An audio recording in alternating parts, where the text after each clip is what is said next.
It is a wonderful topic that we have taken today. Why do startup fail? Why do new business attempts fail? Many strategies, many research data are coming in, and last 20 years we are reading a lot of news, informations about why do startup fail. But at the same time, we don't have a clear clue to understand why do the startup fail and how to actually ensure that our business attempts do not fail. They are giving so many reasons, but if you accumulate all the reasons, each failure has a different reason altogether. If you group them up, sum them up, you get a list of reasons why do startup fail. But we are planning, or we are trying to psychologically approach this issue and to find out the real answer, the true answer for our failure, for the failure of startups. Let's go one by one to the facts or the study data what we've got recently. Point number one, it's very shocking.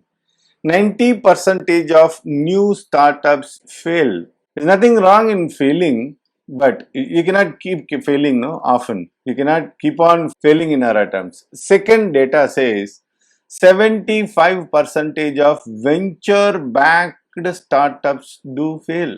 And this data says even if somebody is venture backed up, 75%, 3 out of 4 is failing. They are either selling their business to somebody else or closing down the units.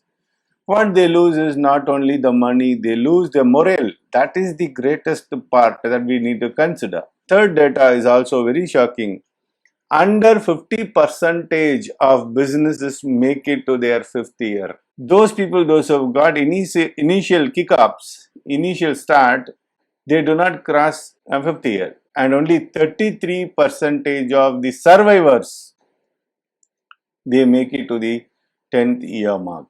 And only 40% of startups actually make profits. Now you understand why there are different data. Few startups, few guys are there, those who have a very big family background and probably have a long rope, getting long support from their family. They don't have commitments to make money, survival money for their family. And those people actually, they get more time.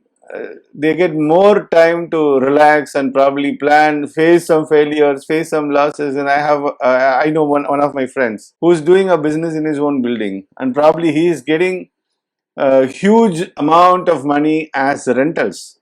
So that gentleman, no need to worry about anything of making profits in his startup in his new business venture. But that is not the situation. That is not the case of everyone sitting here. So by considering everybody put together, actually 40% of the startups are making some profit, actual profit. This is what we say, actual profit, true profits. Now, as a psychologist, I have a different approach towards this. I see things differently. If we know the core of the problems, we will be able to definitely solve it.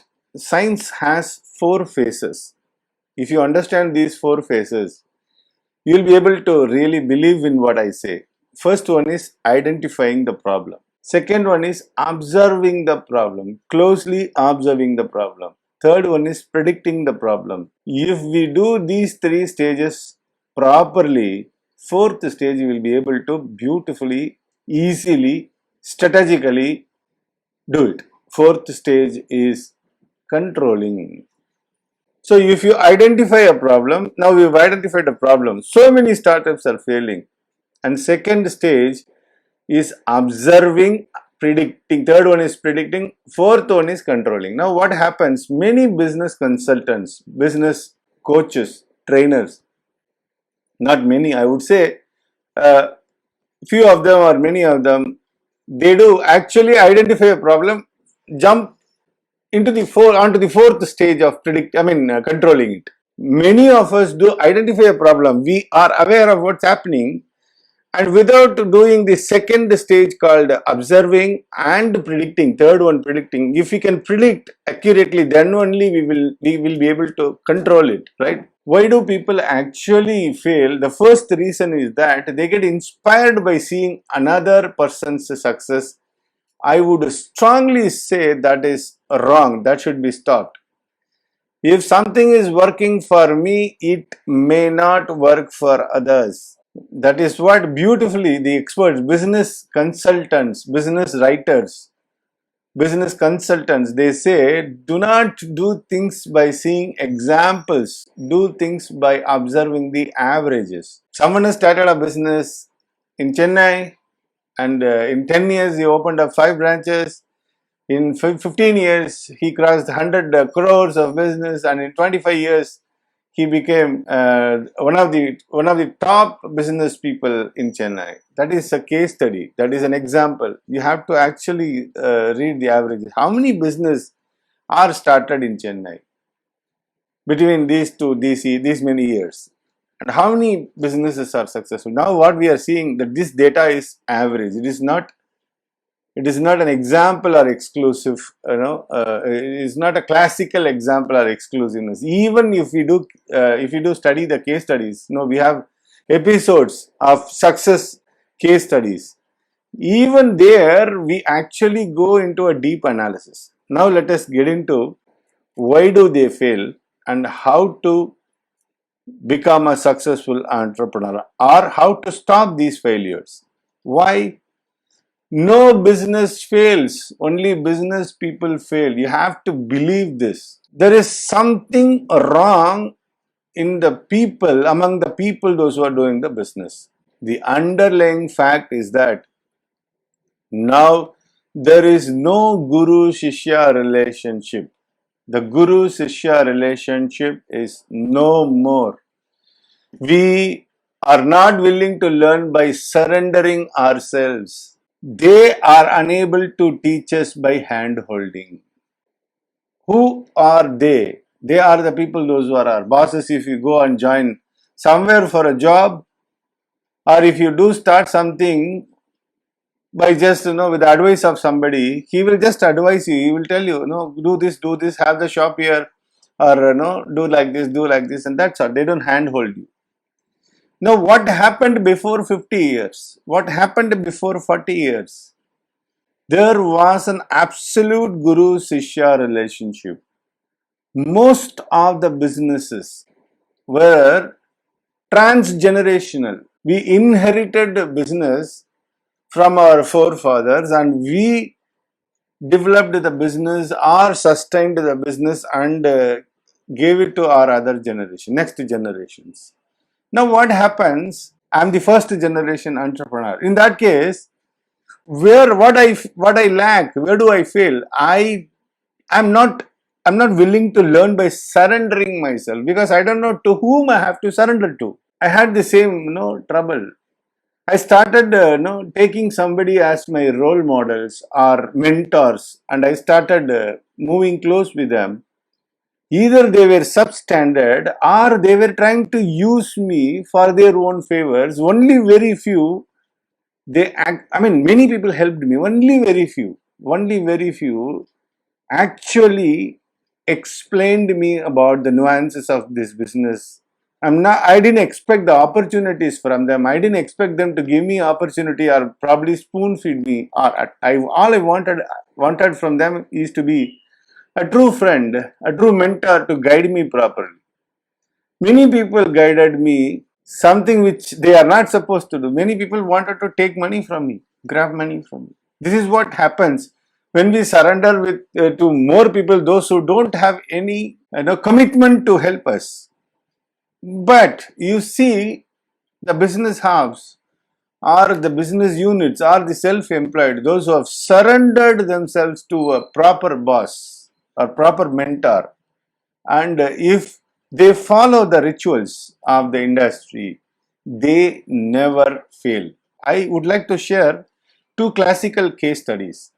You could have seen these kind of case studies everywhere. what happens before 50 years? A priest grooms his child to be his successor, and from the age 5 or 6 he grooms him to be a future priest, and probably handhold him, spoon feed him, mentor him so long time. No, the process of mentoring happens for a very long time.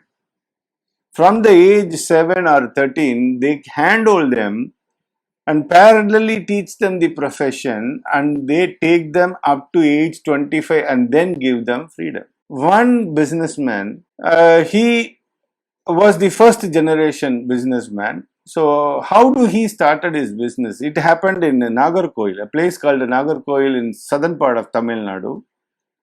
He worked in a shop for 10 years. He started his career as an office boy and slowly slowly elevated himself to be a salesman and then a purchase man. They don't have executives, manager and all. A small shop, no, purchase, sales, outdoor sales, van sales, car sales, like that. So he worked in a shop for about 10 years and then learned the business, and then requested his boss, the shop owner, expressed his interest or willingness to start a shop on his own. His boss actually discouraged him. He told that no, you can't do anything. You can't do anything, you can't survive if you start something. Where do you have money? You need so much of a money and other thing. He's not a right boss. I would say he's not a proper mentor. Probably he is an owner, not a boss. He wants to actually keep the employees as employees. Then what happened? He somehow broke the relationship with the boss, and he was saving money for about 6-7 years, and he had a little amount of money, and he shared with me, I know very personally. He started his shop in a 3x5 small shop. Small, we cannot call it as a shop. 3 or 4 feet, wide and 5 feet, length. A small bunk. He started his own venture in a small bunk. He didn't have money to do interiors, so he actually, bought some, second-hand materials, rugs, and some, plywoods which were supposed to be thrown out, and he made himself a small, box, the sales box or a stock, keeping shelves and other thing. That is how he started. Today he is a millionaire. I would say he is more than a millionaire. So this is one case study. So what happens? He learned the business. He learned A to Z of the business, and then he started his venture. This is one case study. Another case study, I know another gentleman in Trichy. He is from Tirunelveli. He has a provision shop, a supermarket sort of a thing. He brings people from his native with a commitment that I will give you 20 days leave in a year to go back to your native and spend time during the festivals. Beyond that, every week, one day is a holiday for all of us as per the norms of the trade. So that day you can go out for movies and other thing, and 50,000 rupees cash. This happened long back. 50,000 means now you can consider that as $2,000 or so every year. I will give you, you just do whatever you want. I would request you to probably insist you to give this money to your family so that they are very happy. Your stay is free and the 3 times meal is free. All of them stay together, live together and take care of the business almost 24/7. And after 5 years, the employee is free to choose the place he wants to start the shop. The owner promises after 5 years, you can choose where you want to start your shop. I will pay the advance for the shop and I will supply you the initial stocks. Start doing something for next 2 to 3 years. You start buying the stocks from me and earn profit and then repay me the advance money. From there onwards, you are free to buy from anywhere, from anyone. This is a proper incubation.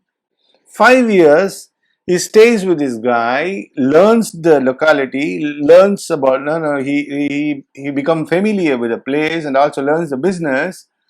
And then initial investment, stocks and building advance. The owner pays. For that, the commitment is that no, for next 3 years. So 6th year to 8th year, he has to buy the stocks from him. So he becomes a wholesaler. Like that, he started now. Around 50 people, those who worked with him, are the shop owners here and there in almost in all parts of Trichy. This is another classical example.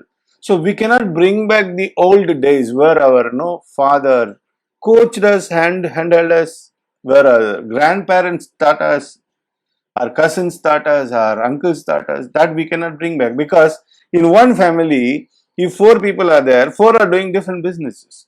Another classical example that I know, when I was working in sales, there is a place called Rajapalayam in Tamil Nadu. One family, 2 sons, they had a business of selling cements and paints.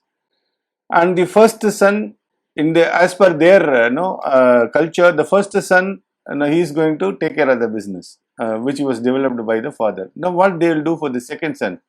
Either he can get associated with the same business, be as a second in command on the same business, or he can start his own business.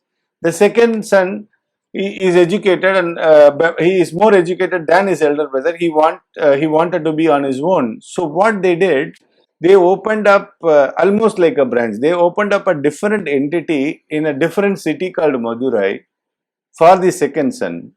And the first son hailed the business of the father, and they valued the business for the equal amount of the business. They separated, they just, for the 50% the amount of the value of the business, they started up a new entity for the second son in Madurai. Both of them are doing very well. Now, what do we lack? We lack mentoring.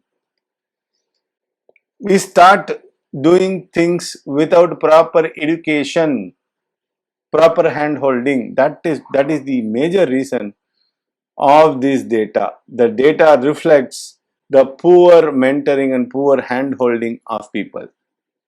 So that's all from me. Again, I would like to insist you to learn these 3 skills: sales and marketing skills, money management skills, and internet marketing skills. Unless we are upgraded and updated on these 3 skills, we will not be able to succeed or use the opportunity to the maximum level in this wide world. With this, I complete this session. All the best.